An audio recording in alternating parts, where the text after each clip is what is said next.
बसे हुए हैं उन्हें छोड़ दिया जाए, और जो खाली जगह उन पे जो बनाना है बनाए। हम लोगों को क्यों परेशान करें? यहाँ पे माना इलीगल तरीके से पहले कब्जा किया गया होगा, पर 90% लोगों ने यहाँ पे खरीदा है और बहुत मुश्किल से खरीदा है। उनका क्या, जनता, सरकार जनता की भलाई के लिए होती है, फिर हमारे साथ नाइंसाफ़ी क्यों? दिलीप पांडे डरता है, पुलिस को आगे करता है। दिलीप पांडे डरता है, पुलिस को आगे करता है। और हमारे साथ बदतमीजियां करते हैं, उल्टा सीधा बोलते हैं पुलिस वाले भी। देखो अपनी पावर, पुलिस वाले को हम रोक रहे हैं, अपनी पावर दिखाते हैं पुलिस वाले। देखो पुलिस वाली ये निशान हो रहा है, उसने हाथ खींचा, नोचा है मेरे, इसने बिल्कुल बहुत ये जातिवाद करते हैं, पुलिस वाले भी जातिवाद करते हैं। ईंट से ईंट बजा देंगे दिल्ली सरकार की सर, अगर रोड पे बिछ जाएंगे जितने लोग यहाँ पर कैंडिडेट तो दावेदारी ठोक रहे हैं, उनसे भी हमने मदद मांगी, पर हमारी किसी ने कोई मदद नहीं करी। सब लोग इसके लिए तो यही कहा जा सकता है, ये प्रशासन का हमारे लोगों पे एक अत्याचार ही है। अब ईंट कैसे, अगर किसी का घर गिर रहा है, जर्जर हो चुका है, छत गिरने की नौबत आ चुकी है, तो वो कैसे न लगाए? उसको लगाना ही पड़ेगा, या फिर ये लैंड जीता है कि हम लोग का सपोर्ट करेंगे, और तो हमें ही उजाड़ के यहाँ से भेज रहे हैं। स्कूल, धर्मशाला, अस्पताल, क्या क्या यहाँ बनने का साजिश चल रहा है। नमस्कार, आप देख रहे हैं देश का था समाचार। दिल्ली तिमारपुर वार्ड 12 के शिव मंदिर, वजीराबाद और रामघाट के बीच पीडब्ल्यूडी और फ्लड डिपार्टमेंट की ज़मीनों पर काफ़ी लंबे समय से अवैध कब्जे हो रहे हैं। वर्ष 2019 से इस मामले में दिल्ली विधानसभा याचिका समिति में सुनवाई भी चल रही है, जिसके फलस्वरूप अभी हाल ही में civil line SDM Rajiv Ranjan यहां निरीक्षण करने पहुंचे और उन्होंने जल्द ही अवैध कब्जों को हटाए जाने की बात कही। सिविल लाइन एसडीएम के निर्देशों पर पिछले 2 दिनों से फ्लड विभाग ने सरकारी ज़मीनों से अवैध कब्जों को हटाने की कार्रवाई शुरू कर दी है। अब चूंकि अवैध कब्जों के खिलाफ ये कार्रवाई की जानी थी, इसलिए इसकी शुरुआत रामघाट की तरफ से होनी चाहिए थी, जैसे कि यहाँ रहने वाले लोगों ने बताया। इधर ये हरिजन बस्ती है, जिधर हमारे प्लॉट हैं 20 सूत्री कार्यक्रम में SC ST को दिए हुए, इन्हीं पे कार्रवाई कर रहे हैं बार बार। पता नहीं जातिगत हमारे से इनकी दुश्मनी है क्या, क्योंकि हम गरीब लोग हैं। सरकार स्कूल बनाना चाहती है, कह रहे कि पीडब्ल्यूडी की जमीन है, वो जगह पड़ी है जमीन, वो पड़ी है, वहाँ तो रात दिन बनने लग रहे हैं।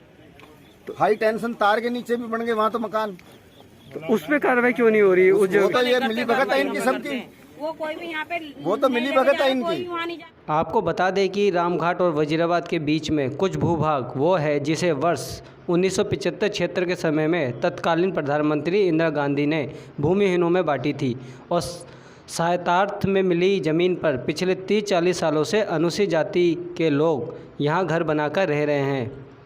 हालांकि ज़मीन पर बंटवारे को लेकर कई खामियां भी मौजूद है, जिसकी निष्पक्ष जांच होनी चाहिए, लेकिन पुराने समय में संवैधानिक अधिकार के रूप में मिली ज़मीन पर अन्यायपूर्ण कार्रवाई करना बिल्कुल गलत है।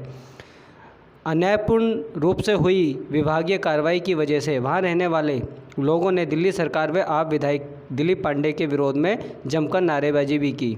लोगों का कहना है कि जिस सरकारी ज़मीन पर अवैध कब्जे हैं उस पर कार्रवाई ना करके सरकारी विभाग सिर्फ गरीबों को निशाना बना रहा है, और गरीब लोगों के घर टूटने की स्थिति में जब स्थानीय विधायक दिलीप पांडे व आप संगठन ने पीड़ित लोगों की मदद नहीं की, तो आम आदमी पार्टी से जुड़े पदाधिकारियों व कार्यकर्ताओं ने सोशल मीडिया पर अपना लिखित इस्तीफा दे दिया। जी, कल आपके द्वारा सोशल मीडिया पे इस्तीफा दिया गया आम आदमी पार्टी से, क्या कारण है और किस तरीके से ये आपने इस्तीफा दिया? कारण मैं बताता हूँ आपको। एक्चुअली क्या हुआ कि मेरा प्लॉट है यहाँ पर, जिसका 6 से 7 फुट वो बना हुआ था, उसको गड्ढे में जा रहा था, तो मैंने सोचा इसको 2-3 फुट ऊपर करके इसकी हाइट थोड़ी सी इंक्रीज़ कर देता हूँ।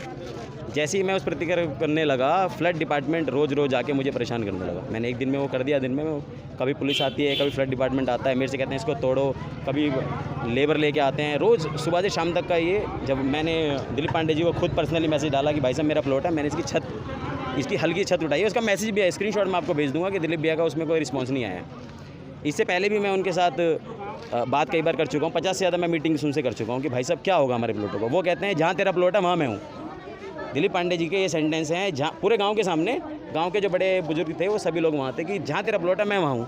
तो जब से उन्होंने ये कहा जहाँ मेरा प्लॉट है मैं वहाँ हूँ, वहीं तार फंक्शनिंग होनी स्टार्ट हो गई है। टूट फूट वहाँ पर कार्रवाई चलने। पिछले 15 दिनों में फ्लड डिपार्टमेंट 4 से 5 बार यहाँ पर कार्रवाई कर चुका है। देखो, मैं इधर वार्ड नंबर यू से अध्यक्ष था, और मैंने आम आदमी पार्टी के लिए बहुत काम किया और अपने समाज के लिए भी काम किया। जब मुझे पता चला कि यहाँ पर शिव मंदिर वजीराबाद अम्बेडकर बस्ती के पास यहाँ हमारे लोगों के मकान तोड़े जा रहे हैं, तो मैंने आगे यहाँ मौके पे देखा, जो बिल्कुल सच था।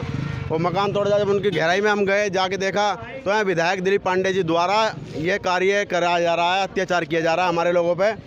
और इसमें दिल्ली सरकार अरविंद केजरीवाल जी के पास भी हमारे लोग गए थे, मैं भी इनके साथ में गया था। राजेंद्र पाल गौतम जी जो कि हमारे SC/ST के मंत्री बने हुए हैं, दिल्ली सरकार में बैठे हुए हैं, उनके पास भी हम गए थे। SDM से भी हमारी अभी 15 दिन पहले मुलाकात हुई थी। सबके पास हम जा रहे हैं और जो यहाँ पर कैंडिडेट जो दावेदारी ठोक रहे हैं उनसे भी हमने मदद मांगी, पर हमारी किसी ने कोई मदद नहीं करी।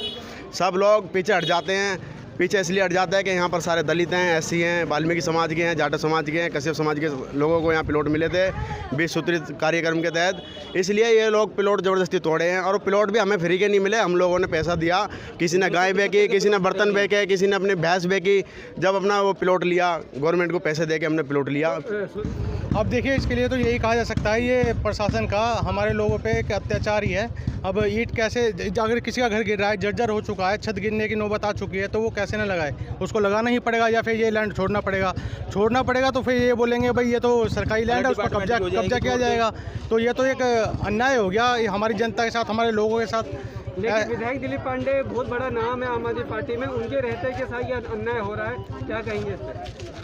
देखिए, दिलीप भैया जो हैं, अब तक तो जब भी हम उनके पास गए हैं उन्होंने हमसे बहुत अच्छी बातें करी हैं, भाई आपके साथ ये होगा वो होगा, लेकिन अक्सर पीछे से देखा गया कार्रवाई तभी हमारे साथ चालू हो जाती है। और जब भी हम उनसे मिले पीछे से कार्रवाई चालू है और हमारे लोगों को कभी तार फंक्शनिंग, कभी तोड़ा फोड़ी, कभी वहाँ से हटाना, धक्का मुक्की पुलिस वालों के साथ में, ये सब इस तरह की परेशानियाँ हमारे समाज को झेलनी पड़ रही हैं। सूत्री के में जो बंटवारे हुए जमीन को लेकर उनमें काफ़ी सारी खामियाँ भी है, तो क्या बताना चाहेंगे कि क्या क्या दिक्कत हो सकती है उस वाले मामले में? 20 सूत्री योजना के तहत मिले हुए, उसमें जांच बिठाई जाए, उसमें उसमें ये हो सकता है। देखिए, थोड़ा बहुत यहाँ पे थोड़ा बहुत कब्जा हो सकता है किसी का, लेकिन अधिकतर यहाँ पे जो लोग हैं वो जेन्युइन बैठे हुए हैं। अब किसी के 1-2 के चक्कर में आप पूरा सबको थोड़ा हटा सकते हैं, सबके साथ अन्याय थोड़ा कर सकते हैं, ये प्रशासन को देखना होगा। सूरज जी, मैं आपके चैनल के माध्यम से बताना चाहूँगा, क्योंकि मुझे जो पद दिया गया था ना वो SC/ST के कल्याण के लिए था, पर आज जब मेरे लोगों को घर तोड़ा जा रहा तो मैं इस पार्टी में क्या कर सकता हूँ? और जब मैं इन्हीं के लोग जो मेरे जुड़े हुए हैं, जिनके सपोर्ट से आज पांडे जी बैठे हुए एक विधायक पद पर, वो पद कहीं ना कहीं इन लोगों की वजह से बना हुआ है और आज इन लोगों की छत पर जा रही है, तो मेरा तो इस पार्टी में रहना वाजिब नहीं है। इसीलिए मैंने अब कल अपने पद से रात 1 बजे इस्तीफा दे दिया है। इस इस्तीफा देने से पहले मैंने 2 बार पांडे जी को फ़ोन करने की कोशिश करी, सोचा समझने की बात करी कि एक बार पांडे जी बात करें, बात समझे, क्या पता हम गलत हो सकते हैं, पर हम पूरे गलत नहीं हैं। अगर हम फ़ोन कर रहे हैं, पांडे जी हमारा फ़ोन का जवाब नहीं दे पा रहे, तो इसमें कहीं ना कहीं पांडे जी गलत है। अभी आपको मालूम होगा, अभी आधे घंटे पहले डेमोलेशन हुआ है यहाँ पर। ये जो आए हैं ना, ये करने आया रामघाट के लिए, और अभी इससे पहले 5 बार और हो चुका है। वो रामघाट के नाम से शिव मंदिर में करते हैं अभी भी यहाँ, क्योंकि यहाँ पर दलित समाज के लोग रहते हैं और उनको ये सन 75-76 में ज़मीन मिली गई थी, जिसमें कि यहाँ लोग ना वही चीज़, तो लोग यहाँ बसे हुए। आप ना देखा होगा कुछ मकान आज भी करीब 20 फुट नीचे पहुँच चुके हैं। अब होता क्या है कि बारिश पड़ती है, तूफान आता है, तो उन घरों में गिरते भी है, फिर उनमें पानी भरा जाता है, तो लोग सोचते हैं कि 20-50 हज़ार रुपये लगा कर्जे पानी से उन मकानों को उस पर उठा ले।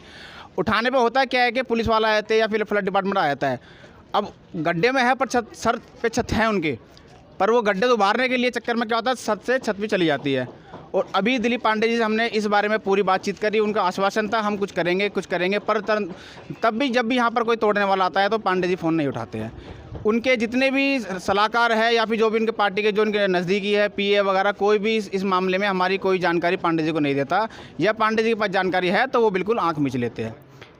लोगों में बढ़ते आक्रोश को देखते हुए फ्लड विभाग के JE ने फिलहाल कार्रवाई को रोक दिया है, लेकिन अब आगे देखना होगा कि सरकारी ज़मीनों को कब्जा मुक्त कराने की ये कार्रवाई आखिर कहां और कैसे की जाएगी, क्योंकि इस सरकारी ज़मीन पर दिल्ली सरकार स्कूल, पार्क या अन्य सार्वजनिक सुविधा के तहत निर्माण करना चाहती है, जिसके लिए उन्हें अवैध कब्जों को चिन्हित कर उन पर कार्रवाई करनी होगी।